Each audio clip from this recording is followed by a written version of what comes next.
the media, for at this point decades, keeps falling for utter lies about Israel, and they never seem to learn. New York Times, and we'll use that as the catch-all for general Western media, get it wrong about Israel all the time. Our enemies, Islamist enemies, jihadist enemies, taught and trained by and taking the actual KGB Soviet Union playbook, something called active measures. Hello everyone and welcome to another episode of The Western Spirit. Today we're with someone very special, Dan Feferman. Dan is a speaker, researcher, author, thought leader, all the important things. He's also a very important media analyst and entrepreneur. He's the co-founder and co-editor of Middle East 24 and the co-chair and former CEO of Sharaka, which we'll all talk about soon. And also, obviously, he's also a former IDF soldier. And so we have all the stuff that are important that we're going through today as a world, but also as a Jewish people. You have the experience to talk about them. So Dan, it's an extreme pleasure to speak with you. It's such an honor to be here, especially seeing the recent guest list, and I'm a fan of the show, so I'm glad to be here. Dan, let's start with your latest project, which is a media entrepreneurship with Visegrad, or I forgot exactly how to say their name. Visegrad. Visegrad. Let's talk about the media landscape. We spoke about this before we started recording. The fact that the media, for at this point decades, keeps falling for utter lies about Israel, and they never seem to learn. So we spoke about, like, a week after October 7th, there was the story where the media came out and said 500 people have died in an attack that happened half an hour ago or so. They right away knew there was 500 people Immediately, died. yes. And this was at the hospital in, I forgot exact, but it doesn't even matter. The El Ahli hospital Yes, in Gaza, right? in Israel Gaza. brazenly attacked the hospital. Yes. And there's hundreds, 500 people. They knew the exact number also, which is like in America or even in October 7th, it took us like weeks to understand. It took us a couple and weeks, how many hostages and how many. But they knew right away in Gaza. They're so sophisticated. So then it turned out that, first of all, it wasn't at the hospital. It was in a parking lot outside of the hospital. The hospital wasn't even hit. Then it turned out that there wasn't 500 people that died. It was probably like 10. It was about 50 people in the end. 50 people, Yeah. okay. And then it turned out that it wasn't Israel at all, but it was a rocket that was shot at Israel that was so not sophisticated That it landed in Gaza. on themselves. As 30% of Right. the rockets from Gaza do. Right, which is also something we should talk about, the fact that probably a lot or significant number of the deaths and injuries are done by these rockets that have fallen on themselves throughout this war. Sure. But putting that aside, we've seen this over and over. Then we saw lately the New York Times with this poor kid that has an illness that it's horrible, but it's not because he was being starved. His mother behind him and his brothers there, they looked very well fed. They looked good, yes. And so the problem is, first of all, why is this happening, do you think? Why do they fall over? And secondly, what's really annoying about this is that there are problems, that Israel is definitely not a perfect country. And we do need to get better at lots of different things. But when we keep on getting hit at for lies, it's very difficult for us and for our leaders to take these criticisms seriously. So in a way, you're actually hurting the people you're trying to help. And so that's my basic framing. Yeah, and you go for it. Look, you phrased it perfectly, and this is actually the most recent lecture I've developed. I just came back from another U.S. speaking tour talking about this, and there's two lead questions. You asked one of them, right? Why does the New York Times, and we'll use that as the catch-all for general Western media, get it wrong about Israel all the time? I'll give you a wider picture. They get it wrong about the Middle East constantly. And the flip side of it that I always get, that I developed this lecture, is, why is Israeli PR, why is Israeli Hasbara so bad, right? And there's a number of questions to that, but what I'll give you the short answer, and this is a big part after October 7th, why together with a number of colleagues, fantastic colleagues, leading media figures, either of Arab descent living in the West or actually people in the Arab world, we decided to launch Middle East 24. And I just want to say that you guys can watch it on, you have a lot of X spaces where you bring all Correct. these people together, and a lot of them are in Arab countries Correct. right now, and it's pretty cool to see what a lot of times, and you'll continue in a second, what I've just found interesting is that a lot of times people in Arab countries will be more sane about Israel than, let's say, for example, the New York Times in West. Astounding. It's Yeah. astounding. So here's what we don't understand. There is a very deep, sophisticated, decades-long media narrative psychological warfare. Yes. A war that is taking place, I would say, against Israel, but this is something that we always tend to mistake as Israel as the Jewish people. We think it's all about us. And it is and it isn't, right? And what you have here is a number of wars, essentially two media wars that are actually connected. And what you see that took place on October 7th, and this year and 11-month war, the longest in Israel's history since then, that is taking place right now, is a part of a much bigger, longer war. And we don't understand that it's about us because we are the crux, right? We have to understand, bringing down Israel and bringing down the Jews, it has taken on a mythical place, a messianic place in the Islamist ideology, in the Islamist ideology as represented today by Muslim Brotherhood, and in the ideology of the radical left, the Marxist radical left. And what you're seeing today is actually the playbook, the very playbook of the KGB, put into motion, that was transferred and taught to Palestinian factions. It was taken to various far, far left radical groups in the West, and they employed a number of strategies and approaches that they knew would take decades. And so you're talking about the infiltration of ideological institutions. And so today, you're seeing the fruits of what they started back in the 50s and 60s in Western Europe and in the 70s post-Vietnam in the United States and Canada. And that is the infiltration and the slow takeover of elite academic and intellectual institutions. You have then in the Middle East a very sophisticated, very coordinated, planned out element of war. Back when I was in the Army, my first place in the Army was kind of in the think tank strategy shop of the IDF. And I remember this was right after Lebanon 2, right? So this was 2006. We were studying the lessons, and I was studying Afghanistan at the time. I was studying this, and I noticed that I didn't quite have the terminology yet. Nobody else was speaking in this terminology yet, and nobody listened to me because I was a young officer. Maybe they also won't listen to me now. Yes, it's a problem. But what I noticed is our enemies, Islamist enemies, jihadist enemies, taught and trained by and taking the actual KGB Soviet Union playbook, something called active measures, treat the information space as a full theater of war in the same way that we have an Air Force and a Navy and tank battalions. They have 24/7, nonstop, all year round information warfare meant to infiltrate and weaken and divide and cause dissent and chaos in enemy or rival societies. And so I liken this in my recent lecture that imagine if we decided on October 8th, holy crap, we need an Air Force. We need to buy a bunch of planes. We need to train pilots. And then what happens when the war is over is, okay, we don't need the Air Force anymore.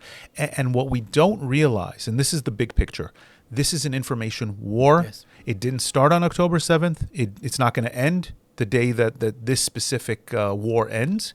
And we have to understand all the dimensions of it. So let me quickly unpack those dimensions, because this is how you get to then the New York Times and why Israeli Hasbara, yes. Right? I basically just explained why Israeli Hasbara PR gets it so wrong, because we don't understand that we're in a war. We're trying to fight a PR battle. We're trying to fight, we're trying to go on network TV and have a debate between, pick your random Muslim Brotherhood spokesperson, Mohammed Hijab, or any of these people.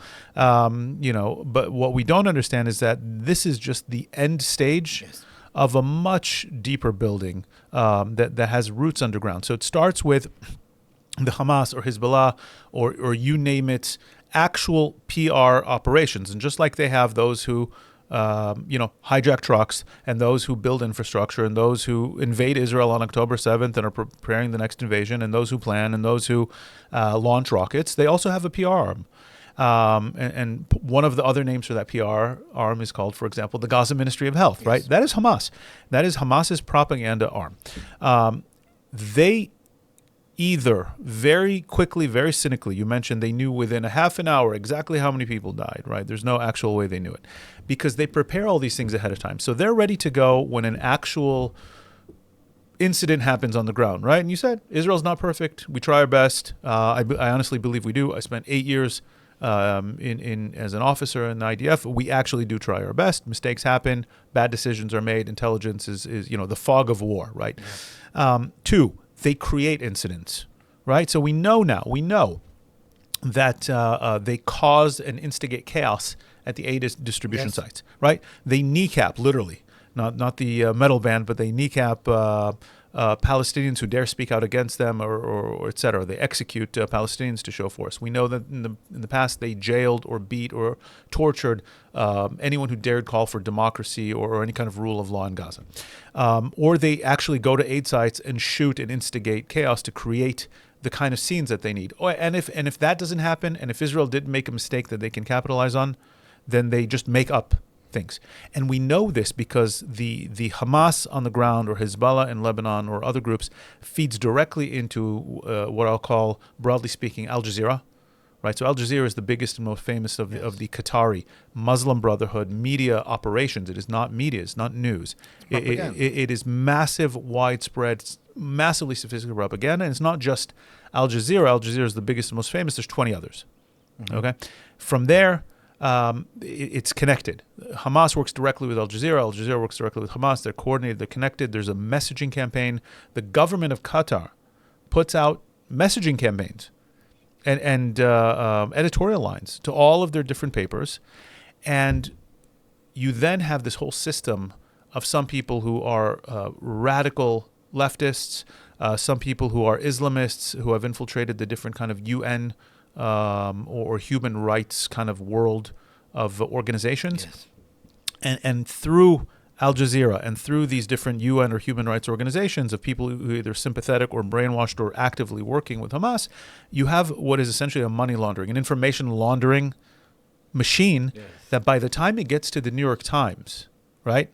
And I'm going to just add another minute here because it's important to understand. By the time it gets to the New York Times, when you're a New York Times reporter, and you're a journalist, you follow sources, you look at things. Al Jazeera looks credible, and then you have 20 others that you maybe haven't heard of, have heard of. They are professional. The people working there are absolute professionals. The writing is excellent. The production value is excellent. They really do their research. Okay, and you're looking for information, so you're looking at Al Jazeera, which is in English especially, it's excellent, but they're on the ground, they're everywhere, they have all the budget in the world. Then you're looking at Al Arabi, and you're looking at all these other, Middle East Eye and Middle East Monitor, and some of them, they take on different personas. So some of them, AJ Plus speaks to leftist progressives, utilizing all the language of LGBT and environment, etc.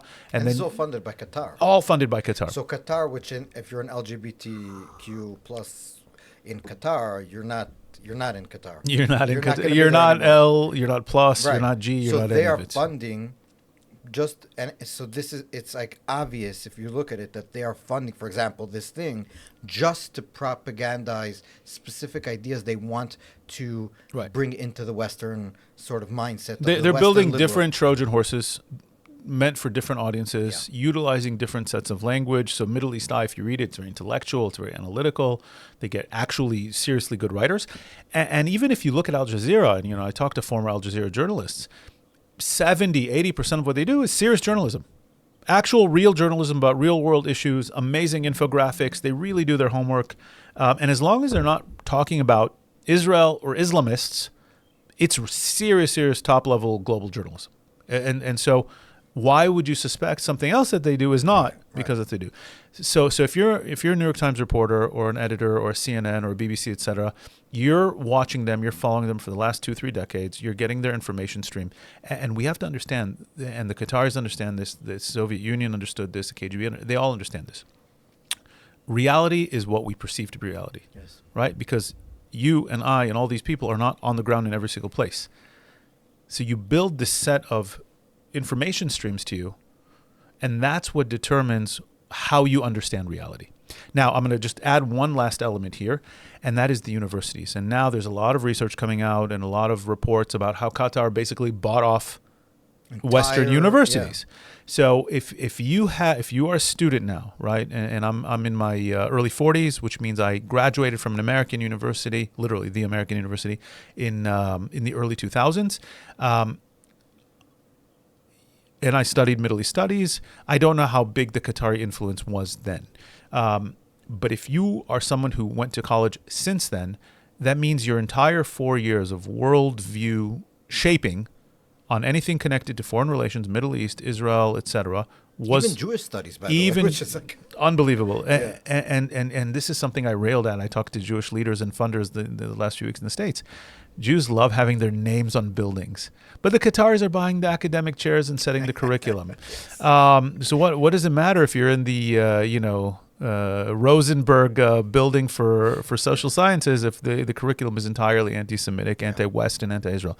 And so you have journalists who are going through this education system, having their worldview shaped. They're following Al Jazeera and these 20 other things. You have this entire information laundering system that by the time, and we're talking about loops that take a day, right? And when do they do this? The second things are going bad for them on the ground, because they understand that a really good information campaign that they can do in a half a day is more effective than Israel sending in 20 more tanks, right? Yeah, they know for that, sure. Or just as Especially effective. if you don't care about people dying. Especially if you don't care. It's not even an issue. Let's say the tanks come in, as long as they don't touch your important infrastructure or your weapon caches. Correct. What do they care? They knock a few buildings down, kill a few hundred people. It's not shaheeds. They're all martyrs. It's even better the more they kill sometimes. Correct. Because it works better on the propaganda level.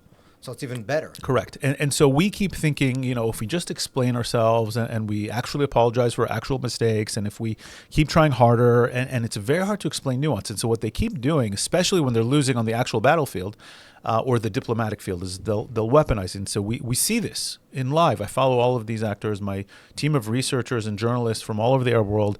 And you see, okay, here's a Qatari campaign. And you see all of these influencers. Oh, Israel's doing genocide, Israel's starvation, Israel's this, Israel's that. And we're sitting here in Israel scratching our heads saying, we're not doing any of this. What are you talking about, right? But all they have to have is one instance of an Israeli government minister saying, we need to wipe out Gaza. Which is why all these government ministers should shut up. Should absolutely shut up. Yeah, that's... we need discipline. And we should, some of them, the public should punish them, but that's besides the point. Correct. But I do have one thing I agree with everything you said, but at the end of the day, we're 2 years pretty much into this war.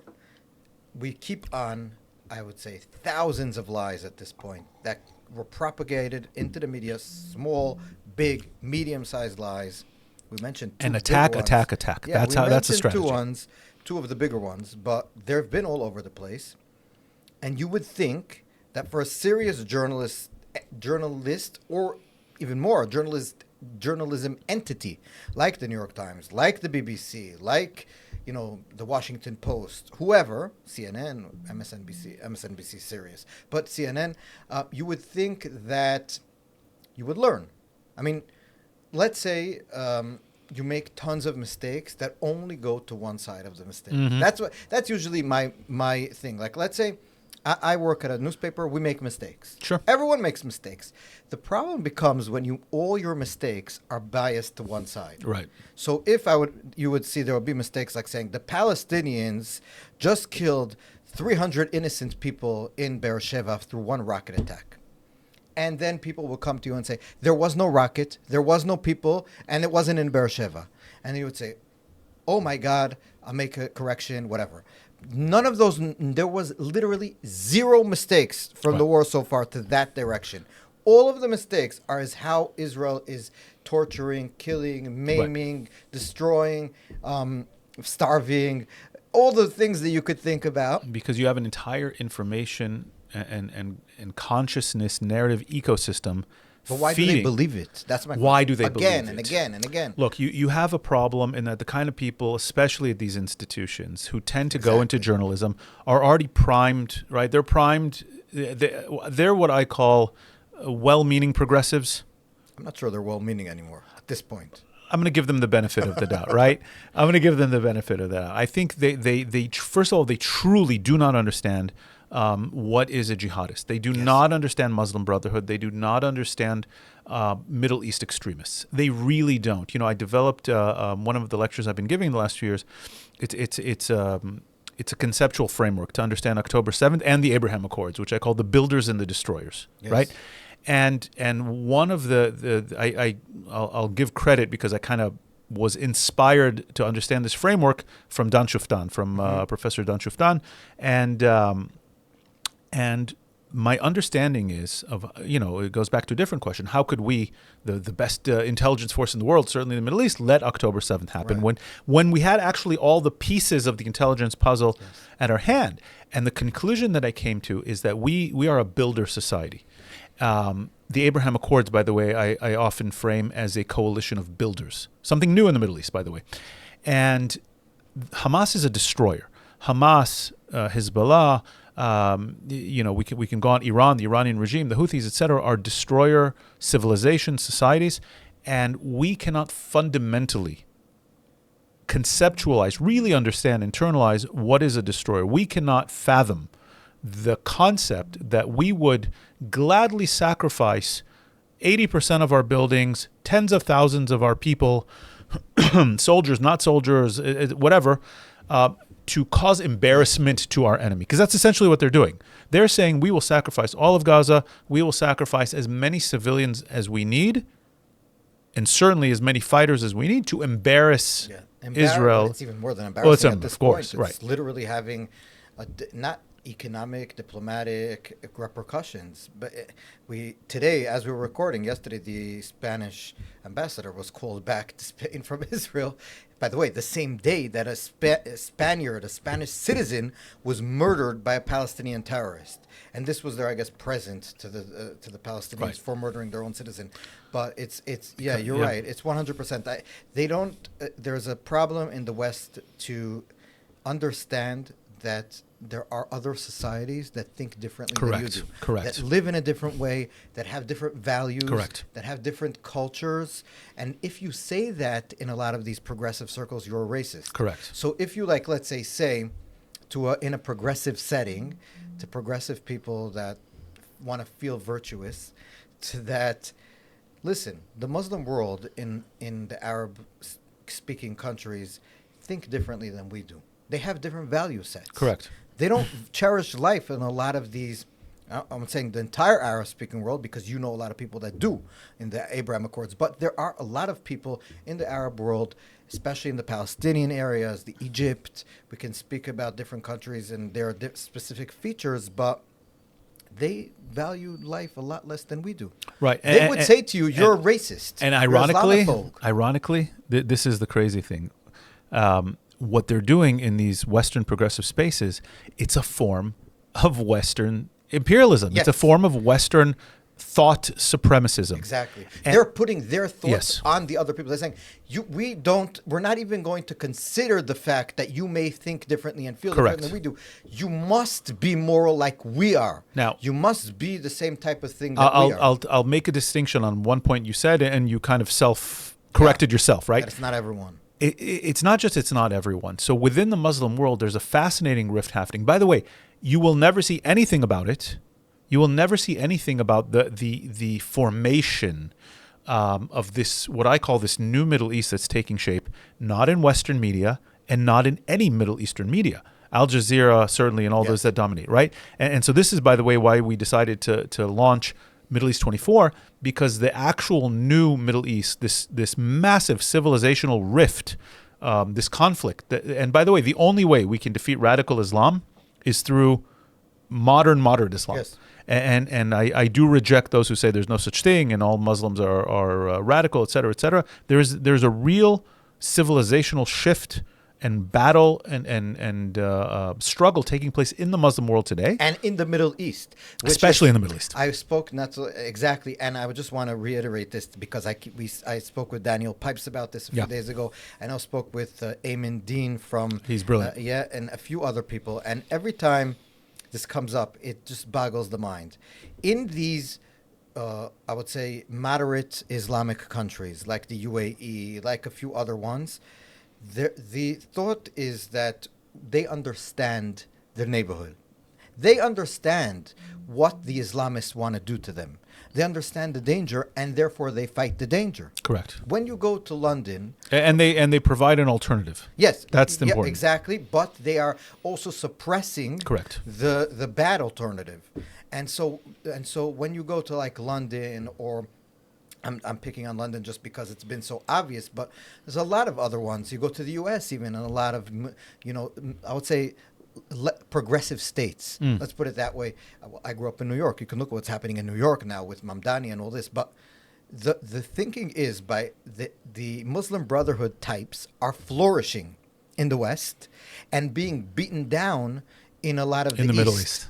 In the Middle East. So it's the great irony of our time. It's like if you wanted to be a Muslim Brotherhood leader and you had to pick whether to be in the United Arab Emirates, Bahrain, Saudi Arabia, even Egypt and other places. You'll be arrested. You would be either arrested, killed, or ostracized or whatever. No, you'll be expelled or arrested. 100%. Right. But so you would pick to be in New York or in Absolutely. London. You would pick to be in Western civilization that cherishes freedom and openness. And it's so...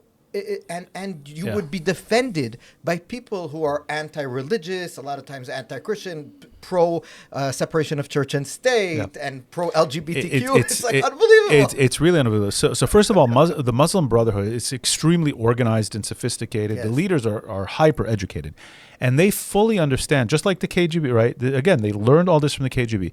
They understand how to utilize the language, the systems, the Yes. vernacular, the frameworks of liberal democracy as a way to infiltrate all of these societies in a very sophisticated way.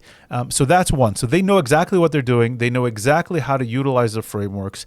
The very phrase Islamophobia was meant to be able to ward off any kind of Yes. criticism. And on the other side, these progressives who, right, we said it's a form of supremacism. It's a form of that's what it is. It's white supremacism in a new Yes. kind of very left-leaning way. Can I give you just, by the way, an Yeah. example of how much it's white supremacism? Because we gave the example of New York. It's so unbelievable. Mamdani runs the Democrat Party, and then and he wins. And the New York Times, I think, did an analysis of the neighborhoods in which he won. He overwhelmingly won in white upper middle class neighborhoods and Unbelievable. overwhelmingly Unbelievable. lost in minority communities, Yeah. poor minorities communities. And when you look at like the amazing thing is that even when you look at leftist Jews in New York, 30+%, Yep. according to the polls, of Jews in New York are going to vote for someone Correct. who is I'm just going to put aside for a second the Jewish component, because that's like the moral. That's a more moral. But just if you're an American person who lives in New York, and you want the city to flourish, and you want your society to flourish, and you want America to be successful in New York, to continue to be successful, and you know your history about New York itself. When I grew up, David Dinkins was mayor, and I was in Crown Heights. We had the Crown Heights riots. People were being beaten up all over the place, and the police were told to stand down. Giuliani, Bloomberg come in, and then you have this guy, and he says, first of all, America's not too great. He comes from, he's basically a world traveler. It seems he lived more, I think, outside of America than inside.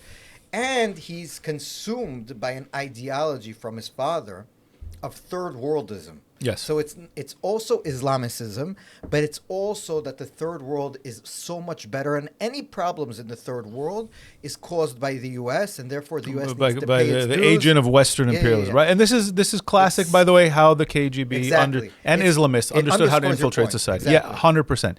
And you have to understand modern Islamism through the lens of third world anti-imperialist ideology. The crazy thing is, right, the Soviets were doing just their own kind of imperialism, and the Muslim world is doing its own kind of imperialism in a goal to essentially take over and conquer the West through just utilizing these terminologies.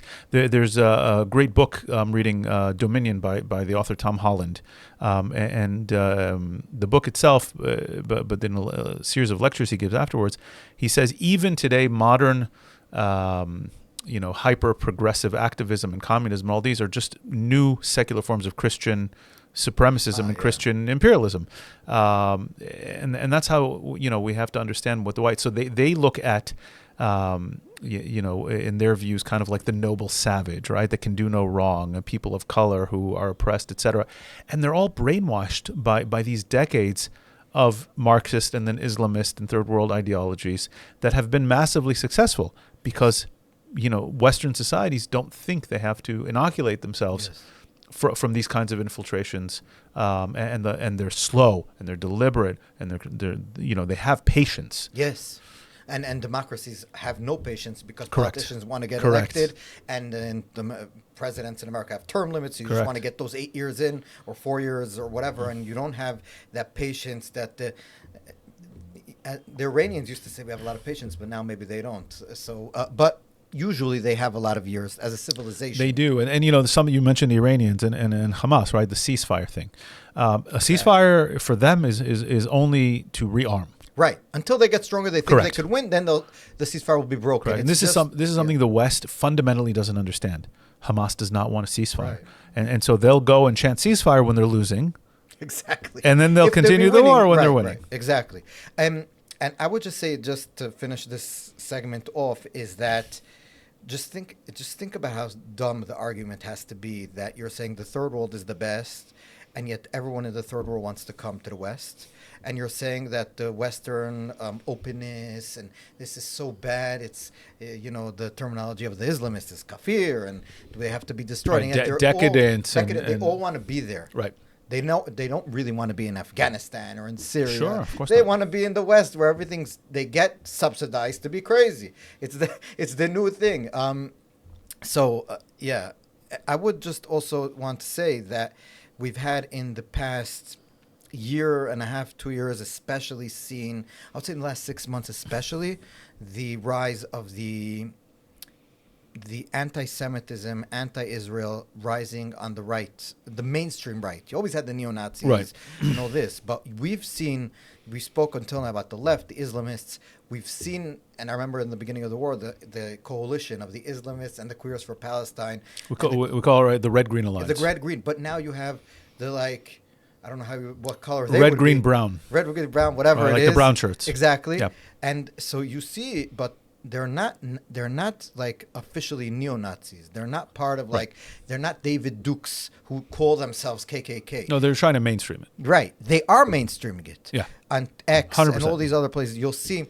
And a lot of them, it's under the guise of we're just asking questions. We're just asking questions. So they'll put onto their podcast, and I'm giving Tucker Carlson as an example because he is like the epitome of it. Yeah. Where he'll put on someone who'll say, Churchill wasn't the good guy in World War II. Hitler was the good guy. Or we should have sided with the Nazis against the communists, and we would have stopped the Holocaust. Yeah. What ifs, right? All Right. these what Or ifs. he'll put on this Palestinian nun. And this is all, by the way, smart moves because they know that the Christian right in the U.S., especially evangelicals, really support Israel. So they're trying to take away that support. So they'll put on a Christian nun who looks legit. No one knows her background because he doesn't give her background to the viewer and the listener. Yeah. And you have to do your homework. And she'll say, yeah, the Israelis are doing all these bad things and bombing all the churches. And in Bethlehem, there's the birthplace of Jesus. There's no, there's no freedom. No one, he didn't ask her, wait, who controls Bethlehem? Because he's not doing real journalism. Right. That's exactly what He's I'm a saying. propaganda agent. Yes. Look, I haven't looked into this. I would be very unsurprised to find out that there's that he's working for the Russians, or that the Russians, the Chinese, and the Qataris are funding him directly or indirectly to use his massive platform and to. They're very good. Again, we have to go back. It's. And I don't know who's pushing who. You can guess where the money's coming from, but all of this is in attempts to drive division in the West. And we have to remember the Jews and now the collective of the Jews, which is the state of Israel, Yes. is a very easy target because it rides on 2,000 years of deep, fundamental Christian anti-Semitism, right? We killed their God and then rejected their religion and Messiah. And then 1,300 years of classic Muslim anti-Semitism. Yes. And so it's very easy in the West. Look in the East, by the way. You don't have deep anti-Semitism Yes. in non-Abrahamic traditions. Think about the Indians. I mean, Sure. I've just lately been a little bit going into like, we're going to speak next week. I don't know when we're going to publish it, with this former foreign minister of India, and which under Modi, so it's not like years and years ago. And I was just thinking about it. I was speaking to him like behind the scenes, getting ready for the conversation, and you realize there's really no anti-Semitism in India, And not if there only is, it's that, very shallow. right. There's an as big a large as Muslim community where there is. There's also third worldism. Keep Of in course, mind, right? which is the Gandhi dynasty. But one thing that he didn't tell me, another person that's a really Indian lover in Israel told me from Bar Ilan, that in India, it's just the opposite. When you'll tell people, for example, in the West, the Jews have all the money. Good. How can we be like them? In India, they'll say, exactly. Yeah. That's amazing. How did they Right. do it? Can I be their friend? Right. Can I learn from them? Can I understand? The Jews have a lot of disproportionate amount of Nobel Peace Prize. Not Peace Prize. Right. Also that, but Nobel Prize winners. Right. They'll say, "Oh my God, you guys are such a smart people. We need to be more And like the Chinese you." and the Japanese and the And Koreans. when you do that in yeah. the West, they're like, "We need to kill you guys, Right. and you're destroying and stealing it from us." Yeah. Exactly. So there's this concept, right, in Christian anti-Semitism, that the Jews need to be inferior, not wipe them out, but need to be inferior and need to be suffering to be reminded constantly of their original sin that we did, right, back in the days of Even though we didn't do it. even though we didn't do it, Yes. right? It's the original hospital bombing, and so that's the right. So if the Jews are succeeding, there must be a conspiracy theory. Yes. Now, right-wing anti-Semitism, Nazi anti-Semitism, which, by the way, also massively impacted pan-Arab anti-Semitism, anti-Israel. Till this day, you Till this find day. in Gaza books, Mein Kampf. And all it these also other- deeply impacted Islamism because, first of all, you have the actual Hajj Amin al-Husseini, Worked with the Hitler. original Palestinian, not just worked with Hitler. He spent years in the pre-war period studying from the Nazis in Germany. And then you had a lot of senior Nazi people in Egypt and in Syria. and in Syria in the 1940s, in the post-war period. You had the Germans and the Nazis in Iraq prior to the war and in the early days of the war. My family's originally from Iraq, half my family, the Farhud. You had in actual influence and impact of Nazi ideology. And what does Nazi ideology say that the others don't? Is that the Jews have far too much power, and they are actually the source of corruption and decadence and evil in our society, in our civilization. And so all the Jews have to be wiped out, not just kept inferior like the Christians. Christians said the Jews have to be kept suffering. Muslims said the Jews are fine as long as they're inferior because they didn't accept our prophet. But the Nazis say the Jews have to be wiped out because they are the source of all corruption and evil in this world. Right? So you have this conflagration of different anti-Semitisms coming from the far left, which essentially says the Jews as individuals are fine as long as they're powerless, but once they have power, then they're the problem. And so they identified Israel also, right? The Soviets weaponized all of this. They understood and they weaponized all of this. So Israel has to be defeated for the salvation of the West and humanity. The Arabists and then the Islamists came in and said Israel and the Jews have to be defeated because they are blocking our return to power, the caliphate. And now you have a return of the right, which apparently never went away, right? Yes, it was behind the scenes. It was behind the waiting scenes. for the right moment. I really And hope and I'll just say this: this is what they wanted, right? The Gaza war. We have to understand this. There is this Sinwar ideology within Hamas that said if we can spark this mega war, Israel is a spider web ready to collapse. This is our moment. Hezbollah will attack, Iran will attack, etc. But there was another line of thinking that said this is just another piece of the war to turn the world more and more and more against Israel. And if we collapse Israel, we bring about our own return to grandeur as the Muslim caliphate, as the Ummah. and it's working in a lot of ways. It absolutely is We working. have to put that on the table. Last thing, we interviewed in like one of the first episodes I ever did here, Isabella Tabarovsky, which she literally has her thesis whole thing is that the language used by the anti-Israel left today is the exact language that the Soviets used 100%. in the 60s, 70s, and 80s. Yeah. and she really explains the wording. Like, she traces the phrases themselves and shows that they never changed. Nope. They just modernized, but they never changed. Correct. So you are not, And I've read her article on this, and she's Yeah. and it's not an accident. Yes. It's very precise. right. And so let's go now to another topic, which you are really you spoke about the moderate Islam alternative, and one of the countries that are the Abraham Accords. That was like the official stamp that this is happening. This is something that could actually be done. And in the past, and it's withheld the Gaza war, by the way. You would think, there'll be tons of internal pressure by One of the massive achievements, by the way, of the Abraham Accords Yes. is that they've survived the Gaza war so far. right. And now it seems we're coming close maybe to another test, which is the threat, or I wouldn't call it a threat, but the thought Israel is thinking in a lot of different ways, maybe to annex certain parts of the Judea and Samaria, West Bank, or even Gaza, to try maybe to pressure the Hamas to come to the table. That's been talked about, but Judea and Samaria to punish the international community about the recognition of Palestine at the UN. We've heard from a lot of the Abrahamic Accords countries and the Saudis who are saying that it'll destroy any chance of it happening between Israel and them, is that if that happens, Abraham Accords will be severely damaged. Do you think, first of all, is that true on the long run?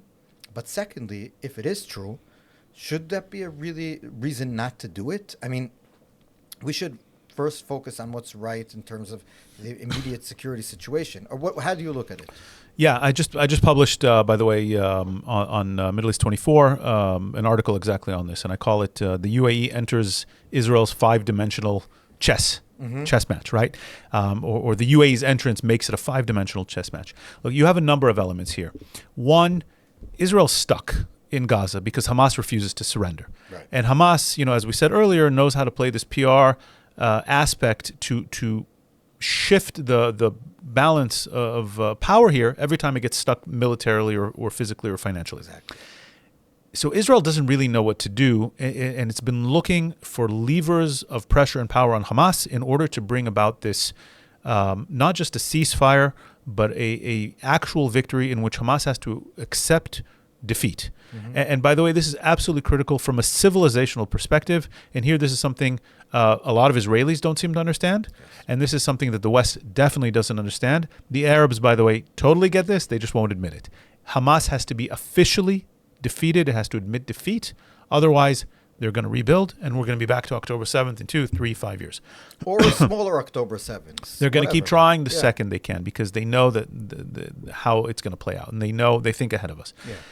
So Israel's looking for levers of power. It tried to withhold aid clumsily, didn't work. We got hammered on the PR front. We got hammered on the actual ground. We caused a little bit of it, right? Because Hamas then hijacks the aid and creates pressure on the ground by hijacking the aid and reselling it. So we keep getting outplayed there. The GHF mechanism didn't quite work out. It needs to be doubled down, etc. By the way, journalists, I don't know why we're not letting them in. Yes, it's a good question. To let them see for themselves. And that's an absolute, instead of bringing influencers, right, we need to bring in actual journalists. Now, you have here, the Europeans are looking for, I think, very clumsily, the Europeans and the Canadians and Australians are looking for a way to pressure Israel, mistakenly on Gaza. And I wrote about this when that happened as well, and I interviewed on this. Rather than pressuring Hamas, which is the fifth part of that five-dimensional chess that I say, nobody's pressuring Hamas except Israel. No one. Pressure Hamas. Instead, they go to Israel and they threaten Israel with recognizing a Palestinian state. Not Hamas, they say. It won't be Hamas. It'll be a non-Hamas PA Palestinian state. And they tie in the lawlessness, chaos, and kind of settler violence, which is an issue. Yes. Right, into what's happening in Gaza with Hamas. And so they put all of this into a mishmash. They also equate. They'll say. Always equate. Oh, yeah, we obviously are against. Extremists on both sides. Yeah. So that's where this comes in, right? And so you have Netanyahu. And what I write is, Netanyahu is not a settler expansionist ideologue. Right. He's very pragmatic. Look at his actual. Look he's at the been, actual policies. And this is one of the things that I am very critical of him as someone who supports Yeah. being a Judean Syria. So right wingers in Israel are very annoyed at him for this policy Sure. that he's had over the years. And the world really doesn't understand. He's not a real right winger in this sense. In any sense, he's not a real. He's a right-winger. very pragmatic Yes. centrist, right of center, you can call him. Right, People but really nothing don't. ideological. People really don't understand Netanyahu in the world. Now, it's not clear to me if this move to say we're going to annex, I don't know what parts of Judea and Samaria, Maybe right? Gush Etzion. We don't know, right? Because it's never been said. And by the way, we were here 5 years ago. Right, before and this, the Abraham Accords. And this led to the Abraham Accords. People forget this. This led to the Abraham Accords. And so is this a move to pressure Hamas? Is this a move to pressure and to kind of counter what the Europeans are trying to do?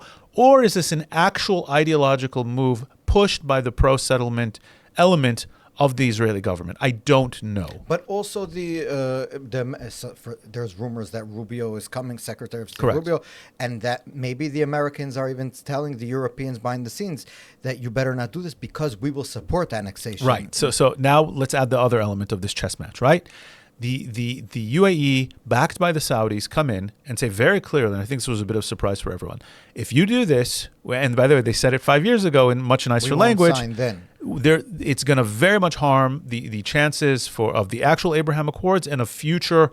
They don't talk about just normalization. The Emiratis and the Saudis, who are the leaders of the Abraham Accords, are talking in terms of regional integration of Israel. So they have a problem because they really want, first of all, they want the Gaza war to end.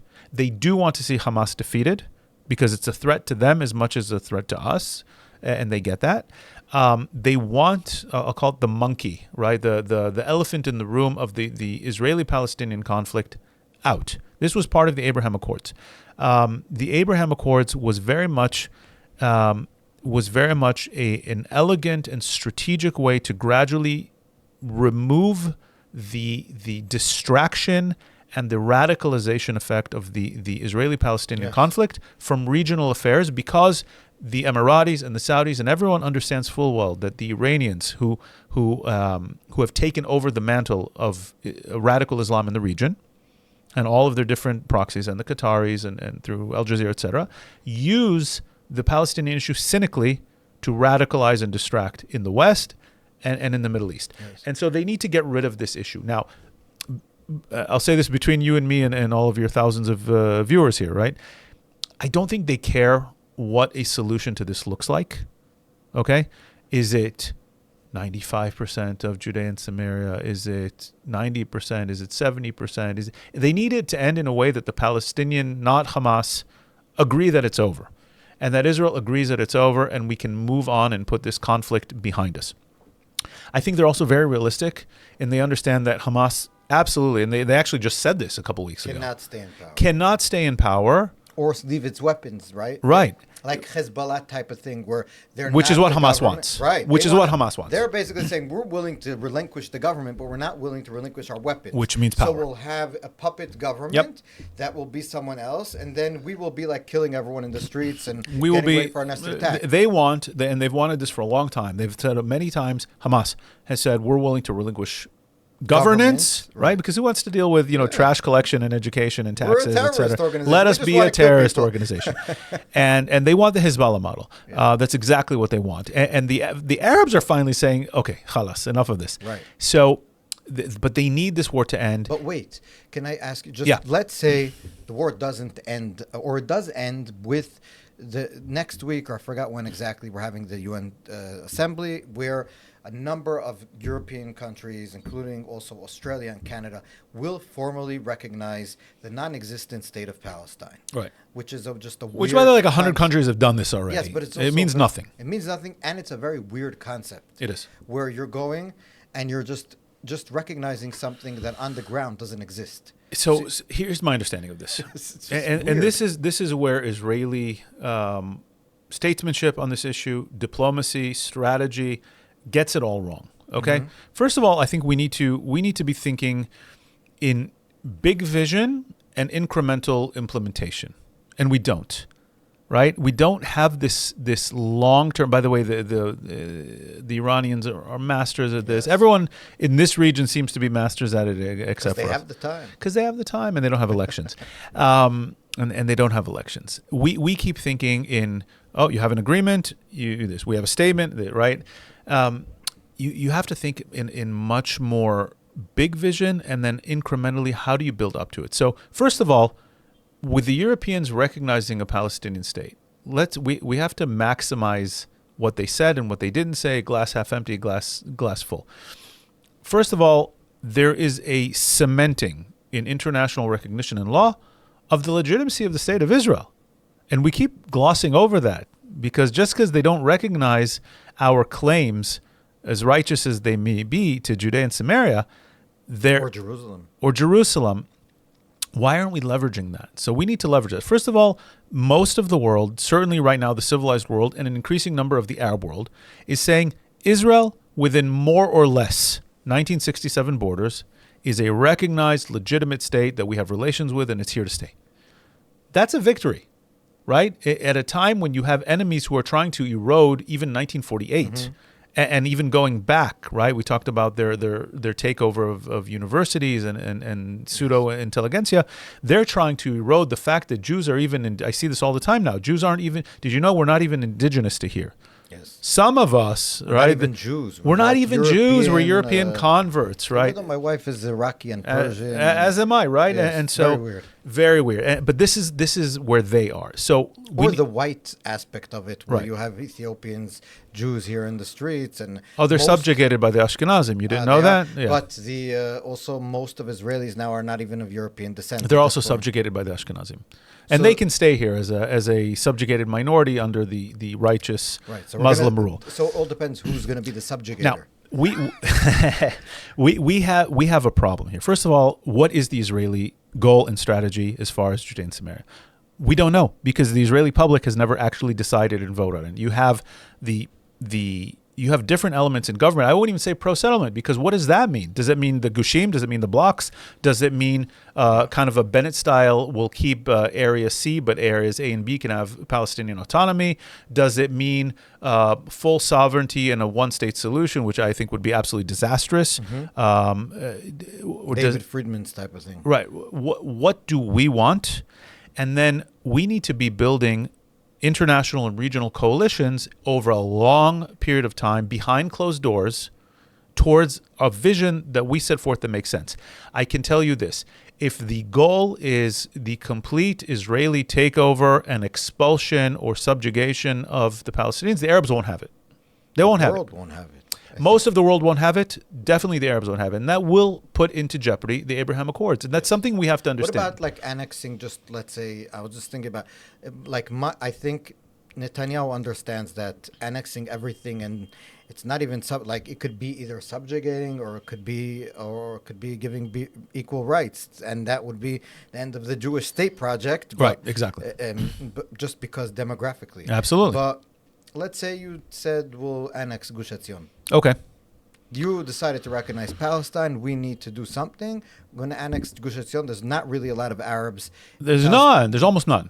I was just there over the weekend, right? I used to live in Efrat. There's not a lot of Arabs. We can annex it. Give them right. The ones there, give them right. Historically, and it's historically Jewish prior to 1948. Us out correct. In 1948 over there. So we're annexing it. Will the Arab, just because of the annexation title, will that severely wound the Abraham Accords, or are they talking more when they're saying this about, the more hardcore places that would be, taking in lots of Palestinian demographic places and cities even, or large swaths of land? My sense is it's not the result, it's the process.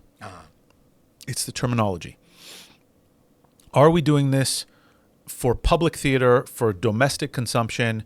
Are we blindsiding them? Are we blindsiding the Europeans? Are we, blindsiding? I don't know about the Americans in this case, because the Americans. At this point, I'd love to blindside the Europeans way more than blindside the. But let's say, right, and everything has to be about choices. You can't have everything, right?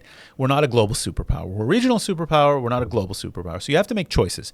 Do you want to cement your control, let's say, over Gush Etzion, which is, if I'm not mistaken, 90% Jewish, or Bika, the Bika or the Jordan Valley. Yeah. Let's say you wanted to do that. What is the terminology? What is the process? What is your coalition building ahead of time? Yeah. What are you willing to nominally or at least publicly give up in order to cement certain claims? And so I think we do have to understand that we can't have it all. Okay? The process is really important. And what the Emiratis and I think the Saudis really want to see, and we're going to have an X-Space on this actually this week, what they want to see is Israel's commitment to a process, not necessarily the outcome, because they're very clear-eyed about process of a finals. I don't like diplomatic solution. Diplomatic solution Yeah. to the Palestinian-Israeli conflict. They want to see a process. They want to see that Israel is not ignoring regional interests of its new friends and allies. They want to see that it's listening. They want to see it's engaged, and they want to see that it knows how to quiet the more extremist elements of its government, because they're actually, they won't say it out loud, but they're very put off by the more extremist elements in Israeli society. And there is an Arab fear, and we have to understand this. There is an Arab fear, because remember, Al-Aqsa and all that kind of stuff. no, they're primed by 7 decades plus of pan-Arab propaganda, deep propaganda in Israel. What is the fear? That they keep going back to this concept of Eretz Yisrael Hashlama, of the greater land of Israel. And it's not just from the river to the sea. That they look at maps, and these maps float in the Arab media all the time, of Israel going from the sea to the Euphrates River. But literally no one in Israel wants that, except for maybe some like 10 crazies and some... They don't know that. I know, so when you have Netanyahu sometimes giving talking point A and sometimes giving talking point B, and flirting with these ideas, or sitting behind certain maps or giving credence to it, and not being very clear on what we want or don't want, then they don't really understand this on a deep level. Isn't he in touch with them? Doesn't he not him? I'm just saying like with the Emiratis. Well, look, I would be glad to find out in another month, 2 months, year, whatever, right, that just like the buildup to the Abraham Accords, where Israel threatened annexation. Again, very similar thing. Israel threatened annexation, and the Emiratis, Youssef Al-Otaiba, their ambassador, wrote a letter to Yediot Achronot and said, if you hold off on annexation and shelve your plans, we'll make it worth your while diplomatically. I would be very glad to find out in another couple of months that all of this is also part of a play. My fear is that it's not. I have been constantly disappointed in the sophistication of this government and its ability to carry out. It's an understatement. And it's definitely not a left-right issue. Yes. It's just be left, be right, be whatever it is the voters choose. Just be sophisticated and be professional. Competent. We don't be even competent. Need sophisticated. Just make the garbage be picked up, the streets run, the competent and roll out a long-term messaging campaign. It's too much. It's too much. It's too much. I want to just lastly, we have really literal 4 or 5 minutes. I want to talk about you were born in the U.S. Yeah. I was born in the U.S. Different backgrounds, but still grew up in America. I have to say, I was in New York about a year ago, so it was closer to October 7th, obviously, than we are now. I saw protests in New York, walking by NYU, for example. It's not Columbia, but there was, because my family lives in the Village, and so you had to walk by, and they were protesting some kosher restaurant. Yeah. And you had literally organizations that were Jewish. Yep. So Jews for I forgot what, and now you have even Jews for Mamdani. There's actually a new one that just came out, and it says JVP is not radical enough against Israel. There's a new I forget their name, but it's the Jewish Anti-Zionist Action Committee. It's a very sophisticated name. Yeah. But my I guess just to close it off, you have a sort of divide right now between I would say just on a broad scale. Obviously, there's things that are out of a broad context. You'll have a flourishing Orthodox community, ultra, but also modern Orthodox, where you basically, even modern Orthodox that would go to universities in America, they basically come out intact. So you come in with your values, you know what you are, you're able to stand up to the hate that you will encounter, and you're not all the time being, guilt just for being Jewish and having associations with Israel. On the other hand, you will have the larger community but dwindling in numbers in terms of the younger generation because they tend not to have children and they tend to intermarry way more than the Orthodox community. Yep. And they are totally taken in by the progressive ideology, like almost uniformly at this point, it seems to me. So, Obviously, there so are. let me push back on that. I've Yeah. spent the last. First of all, in 2022, I came out with a research publication when I was a fellow at the Jewish People Policy Institute on the next generation of those exact American Jews you're talking about. The last 4 years, I've been in the U.S., I would say 2 weeks every other month on lecture tours. You fly a lot. I fly a lot. And believe me, I've not been upgraded once with the miles I've put together. It's unbelievable. And So who are these people? I'm What on do they think? campuses. I'm in Reform synagogues. Okay. I'm in different I'm speaking all over the country, literally all over the country, constantly. First of all, when you see a protest in America, people need to understand that the heart of it, the organizers of it it's staged. It's not real. Okay, this is not an authentic protest. It's paid agitators. It's students who are not really students, who are plants. We go back to what we're talking about with Yes. Muslim Brotherhood and far left, the Red Green Alliance. It's an organized thing to make American society feel like there's an organic movement against Israel. And then But we also see the polls, by the way. The younger you see the generation. polls, right? Because what happens is, you'll have the core, the organizers of these movements organize it, bring the placards, even pay people, bus people, and we know from different universities who actually arrested protesters in the camp. students. They're not even from the area. Forget students, right? So They go around the country So protesting. the core of it is fake. What are they trying to do? And again, this is part of the KGB playbook, right? Made in a modern context. Create the illusion of a groundswell of public opinion, and then you prey on well-meaning, I call them useful idiots, unfortunately, but well-meaning progressives who are looking for a cause. They want to feel like they're on the right side of history. They're not deeply looking into these issues. And they say, oh, genocide, Holocaust, ethnic cleansing, etc. These are all the things that I've been, I need to be against as a good human being in today's society. I'm going to join this march, right? They don't really know the issues. They don't know. And the actual organizers are very much, it's part of a strategy. So first of all, when you see protests, you need to understand that that's what it is, and it's not some organic expression of public hate. That said, you see the impact on Americans 30 and under. It's massive. Yes. Broadly speaking, okay, and I get out of New York. I hate New York, I got to say. I'm there a disgusting few times a place. year. I really don't like New York, and I don't like LA. I go to the rest of America. I grew up in the Midwest. I spent a lot of time in the Midwest. You grew up in a Hasidic family. I grew up in a Reform family as one of 5 Jews in my entire high Unbelievable school. that we're even talking. We were told not to speak to you. The average American is not anti-Semitic. The average American likes Israel, supports Israel, understands that Israel is on its same side in a civilizational And the battle. average Jew, younger Jew, So first of all, the average Jew is still massively pro-Israel. the younger Jews. The younger Jews want to be pro-Israel, and they're very conflicted because all of the information they get is saying Israel is in the wrong. Not by the way in its right to respond to October 7th, in the way it's responding. Right. The average young Jew is very conflicted. By the way, I was at a major university. I was at Indiana University, happened to be one of my alma maters. 12% of Indiana University is Jewish, okay? And I went to, before Shabbat, I went to the Chabad house to give a short talk to the students. There were 400 students at Shabbat dinner. 400 students at Shabbat dinner, Okay. not Orthodox.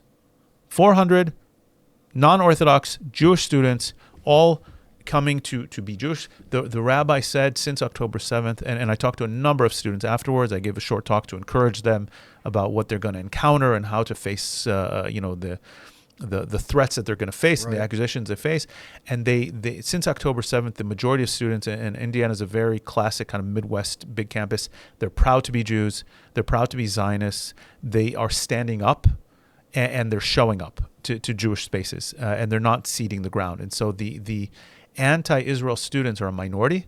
The anti-Israel Jews are a minority. They're a very loud minority. They're a very organized minority. They know how to show up with their as a Jew kind of place. And unfortunately, there's a lot. But let's just say I've been to more Reform synagogues that are absolutely Zionist, that send solidarity trips. They're having a hard time.